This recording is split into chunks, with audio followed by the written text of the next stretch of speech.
नमस्ते सबैजनालाई हजुरहरूलाई फेरि पनि स्वागत छ हाम्रो पोखरा ज्याकेट हाउसमा।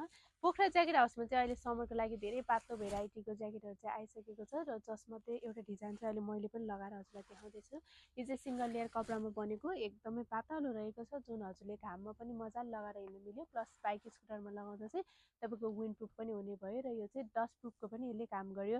अनि यो चाहिँ लेडी जेन्ट्स दुइटै लगाउन मिल्ने ज्याकेट हो, युनिसेक्स ज्याकेट। साइज यसमा तपाईँले मिडियम लार्ज एक्सएलसँग पाउन सक्नुहुनेछ भने यसको प्राइस हजुरलाई मात्र 1200 रुपियाँ पर्छ भने ज्याकेट हाउसको सबै ब्रान्चमा पाउन सक्नुहुनेछ। यसमा तपाईँको तल इलास्टिक राखिएको छ भने यो चाहिँ इलास्टिक नभएको वाला पनि छ र यो चाहिँ प्रिन्टेडमा भयो भने यसमा तपाईँको प्लेन कलर पनि आउँछ। यसमा कलर भेराइटी टन्नै छ, यसमा तपाईँको 9-10वटै कलर अप्सनहरू छ। म भिडियोको लास्टमा सबै कलर अप्सनहरू देखाइदिनेछु। भिडियो चाहिँ अन्तिमसँग हेरिदिनु होला अनि नजिकको ब्रान्चमा भिजिट गर्न चाहिँ नबिर्नु होला।